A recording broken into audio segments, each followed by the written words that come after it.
Oh, I didn't see you there. Don't mind me, just casually getting ready for that civil war. You know what I mean? Only kidding. Or am I? That's weird. Always be packing. Alright, hey, I'm Nick Andrade, and I'm a strength coach, personal trainer, Chicagoland. And today's video, we're gonna get a workout, but before we get into that workout, I'm just gonna talk to you and tell you about the exercises real quick. So what we're hitting, you're gonna see an overhead press. A bar is gonna start on the back, and then you're gonna rest 90 seconds, and then you're gonna hit a chin up, but a sternum chin up, where we're gonna pull that bar through our sternum. So we're gonna lean back more than usual if you were to do a regular chin up. And then after you do that, you're gonna rest about 2 minutes, 30 seconds, 3 minutes, depending on where you are with your recovery. But prior to that, you're gonna find your working weight. And how we do that is you're gonna do a 6-4-2 warm up. And what that's going to do, it's gonna help you find your proper weight for your very first working set. So you're gonna find that for your overhead press, and then you're gonna jump right into a pull down, which is gonna lead up to a chin up. You wanna always start with a cable pull down, just because you wanna warm up your back. You wanna get that blood flow in that back, because of jumping up right into a pull up, it's a bigger movement, so it's gonna just be more taxing on the body. So you want to prepare for that by doing a cable pull down.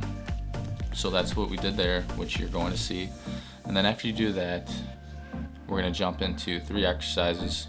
B1, B2 are superset, and then B3 is, after B2 you're gonna rest and then go right into B3. So B1, we're gonna do an Arnold press, dumbbell Arnold press. Make sure you do extend all the way through, come all the way down. And superset with a dumbbell row, elbow out, so for scap and rear delt. And then you're gonna rest after that, and then you're gonna hit a prone lateral, dumbbell lateral raise, and you want to be in a 45 degree on the incline.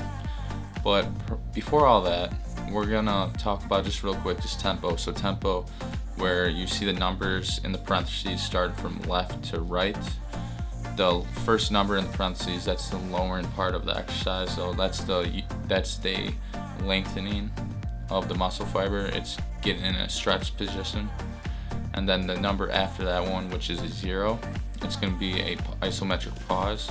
So it's only 0 seconds. So there's no pause. You're just going to explode up, because then we see an X position, X there, which is concentric phase. And we're just going to explode up as control as possible. And then we see a 0 again. So there's no really pause at the top.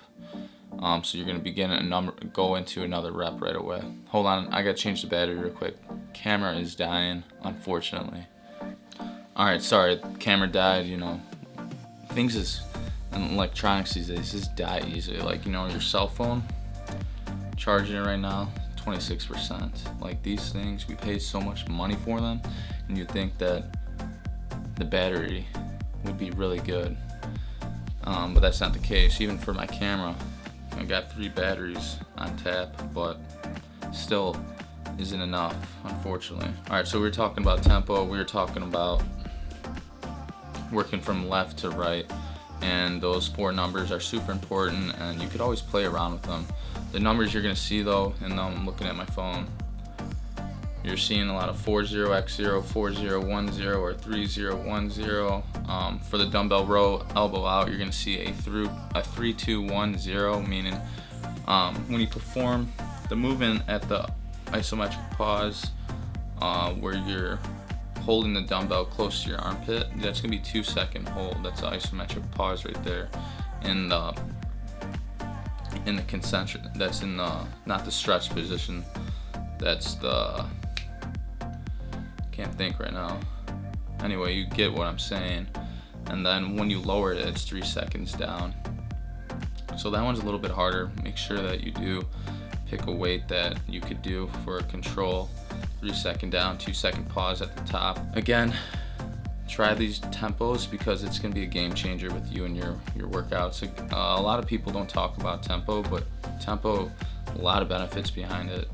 If you're at a plateau, chances are you're not doing any tempo work. So if you could get really consistent utilizing tempo, you're going to start seeing a lot of plateaus break.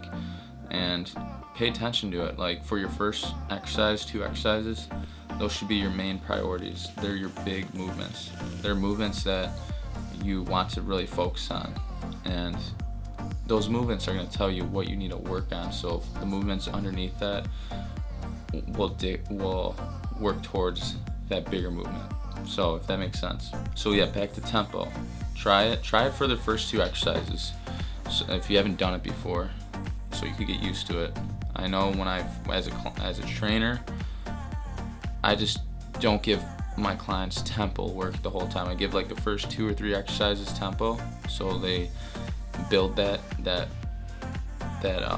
motor control, and their body's able to adapt to that over time.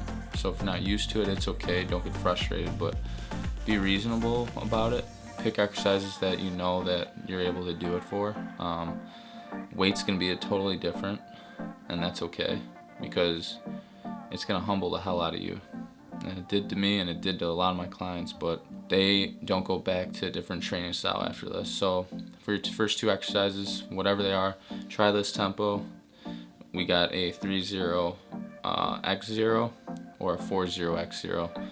3 second down on the eccentric, and 4 is 4 second down on the eccentric. So you just decide where you want to go with that, and reps could be from anywhere from 8 to 10, 10 to 12, or they could be lower, 6 to 8. It depends on your goal again. So I hope you really focus on trying something like that. It's gonna spice things up a little bit. I know it did for me a whole lot. So I hope you enjoy this video. The workouts, pay attention. Let me know what you think. Just something quick and easy that I put together. The video, I mean, not the workout. The workout it bent me over. That's all I gotta say. So one more thing. For the overhead press, if you know that you have restriction, like your range of motion, when you actually rotate your arm behind your head, and you know you physically can't do it, don't do it. I don't want you can't do behind the head if you have poor mobility for rotator cuff. And there's a lot of different things that go into that, and that's for another video. If you want to see that, I could break that down. Anyway, if you can't do that, it's okay. Instead of seated, do a unilateral, that's single arm neutral grip shoulder press, and you could do that standing, or you could do that half kneeling, just so you could really focus on punching that movement straight up, right? Because behind the neck, a lot of people say you could get hurt from this. Absolutely you can, and that's due to having poor range. So if you have poor range, don't force it, it's okay. There's things we could do to increase your range, and that's for another video. And if you want to see that, make sure you do drop that in the comments. Mother liquor, I really hope you do. Other than that, hope you enjoy the video. Make sure you leave a comment, like, and subscribe to my channel, because I'm a small YouTuber just trying to make it in this big old world, if you know what I mean. So hit that like button, fool.